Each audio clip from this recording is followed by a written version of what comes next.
영화 반지의 제왕 프롤로그에 등장하는 요정과 인간의 마지막 동맹은 가운데 땅의 역사에서 가장 중요한 사건 중 하나로 사우론에 맞서 싸운 이 대전쟁은 제2시대의 마지막을 장식하였습니다. 오늘은 요정과 인간의 마지막 동맹에 대해서 알아보겠습니다. 제2시대 3319년 사우론은 속임수와 거짓말로 누메노르의 왕 아르파라존을 부추겨서 발리노르를 침공하게 했습니다. 발라들의 분노를 사게 하려는 속셈이었는데요. 여기서 뜻밖에도 유일신 일루바타르가 개입을 하였습니다. 누메노르에는 거대한 파도가 들이닥쳤습니다. 이 엄청난 해일에 누메노르와 타락한 대부분의 누메노르인들은 바닷속에 영원히 잠겼고, 이렇게 누메노르의 영광은 끝이 났습니다. 그리고 누메노르에 남아있었던 사우론 역시 파도에 휩쓸려 버렸습니다. 그러나 사우론은 비록 육신은 소멸되었지만 그는 증오의 망령이 되어 어두운 바람을 타고 다시 가운데 땅으로 달아났습니다. 사우론은 다시는 인간을 홀릴 만한 형체를 취할 수 없게 되었고, 때문에 공포의 권능만을 가진 더욱 사악한 존재로 거듭났습니다. 사우론은 난공불락의 요새 바라뚜르에서 다시 형체를 갖출 수 있을 때까지 조용히 은거하였습니다. 그러나 누메노르를 탈출한 자는 사우론뿐만이 아니었습니다. 엘렌딜과 그의 두 아들 이실두르와 아나리온이 충직한 자들을 이끌고 탈출한 것이었습니다. 엘렌딜은 요정들의 땅인 북쪽 린돈에 도착했고, 이실두르와 아나리온은 망명한 충직한 자들이 살고 있던 남쪽의 펠라기르에 도착했습니다. 그 후 가운데 땅에는 누메노르의 망명 왕국인 아르노르와 곤도르가 세워졌습니다. 엘렌딜은 대왕이 되어 북쪽의 안누미나스를 거처로 삼았고, 남부의 통치는 이실두르와 아나리온에게 맡겼습니다. 사우론은 누메노르인들을 싫어하였고, 그 중에서도 특히 엘렌딜을 가장 증오하였습니다. 그래서 그 엘렌딜이 누메노르를 탈출했고, 심지어 왕국까지 세웠다는 사실에 사우론은 크게 분노하였습니다. 3429년 다시 형체를 갖출 수 있게 된 사우론은 군대를 모아 이실두르의 요새인 미나스 이시를 공격하여 함락시켰습니다. 바닷속으로 사우론이 사라졌다고 믿고 있었던 누메노르인들에게는 마른 하늘의 날벼락 같은 사건이었습니다. 다행히 이실두르는 가족들과 함께 미나스 이시를 탈출하는 것에 성공하였습니다. 동생 아나리온이 미나스 아노르와 오스길리아스에서 사우론을 막는 동안 이실두르는 안두인 대하를 거슬러 올라가 아르노르에 도착해 아버지 엘렌딜에게 원군을 청했습니다.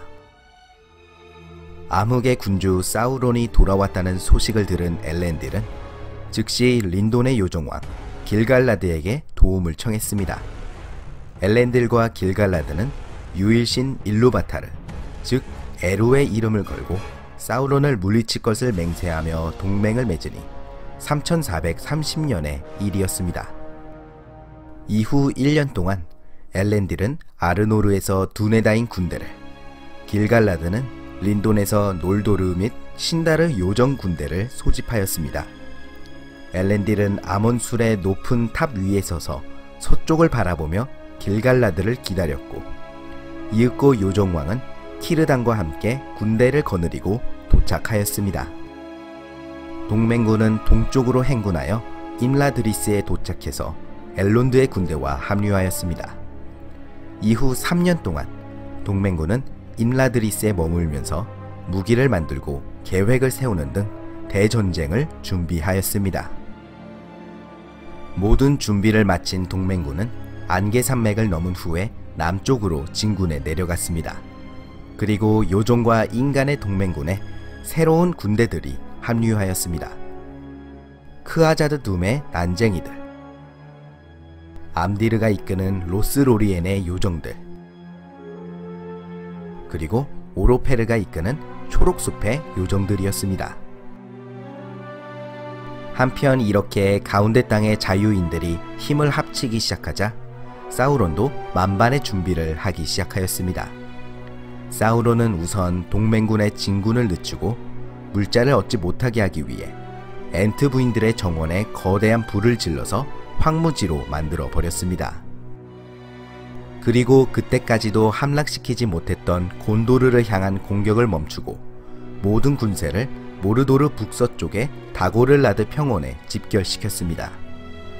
이윽고 아나리온이 이끄는 곤도르 군대와 합류한 동맹군이 다고를라드에 도착하였고 세기의 전쟁이 시작되었습니다. 그런데 전투가 시작되자 오로페르가 이끄는 초록숲의 요정 군대가 길갈라드가 명령을 내리기도 전에 오크 군단을 향해 돌격하였습니다. 신다르 요정인 오로페르는 놀도르 요정인 길갈라드의 지휘를 따르기를 거부했고 휘하의 실반 요정들도 독자적인 행동에 익숙했기 때문이었습니다. 실반 요정들은 용감한 전사들이었지만 무기와 갑옷이 부족하였고 오크들의 인해 전술에 밀려 큰 피해를 입고 말았습니다. 오로페르는 전사했고 그를 구출하기 위해 뛰어들었던 암디르의 로스로리엔 군대는 고립되어 버렸습니다.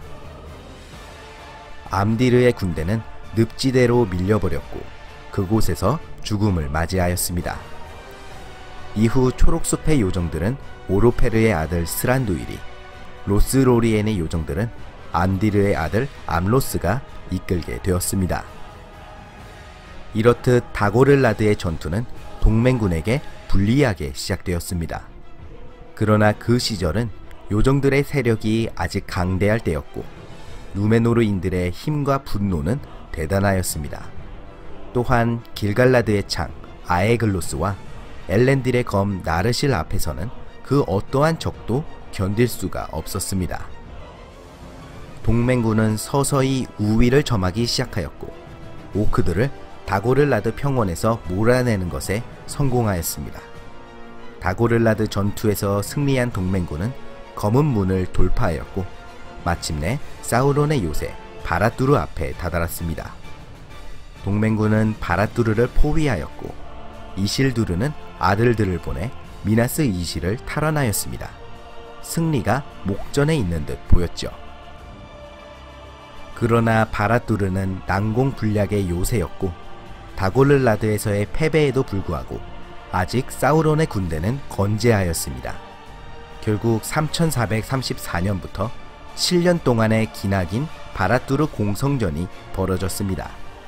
이 가운데 아나리온이 바라뚜르에서부터 날아온 돌에 맞아 전사하였습니다. 마침내 3441년 더 이상 공격을 견디기 힘들다는 판단을 내린 사우론이 전장의 모습을 드러냈습니다. 사우론의 강력한 공격에 바라뚜르의 포위망은 무너질 위기에 처했고 이 기회를 놓치지 않고 사우론은 운명의 산 언덕으로 진군하였습니다. 그리고 그곳에서 사우론은 길갈라드와 엘렌딜과 일기토를 벌였습니다. 치열한 전투 끝에 길갈라드는 사우론의 뜨거운 손에 잡혀 죽었고 엘렌딜도 나르실이 부러지면서 함께 죽었습니다. 하지만 이 전투 끝에 사우론 역시 쓰러졌습니다. 이때 이실두르가 부러진 나르실을 쥐고 뛰쳐나와 절대반지를 끼고 있던 사우론의 손가락을 잘라버렸습니다. 절대반지의 힘으로 형체를 유지하고 있던 사우론은 소멸하였고 길었던 이 전쟁은 동맹군의 승리로 끝이 났습니다. 그러나 동맹군의 피해는 극심했습니다. 놀도르의 마지막 요정왕인 길갈라드가 전사했고 숲의 요정들은 오직 3분의 1만이 살아남았습니다.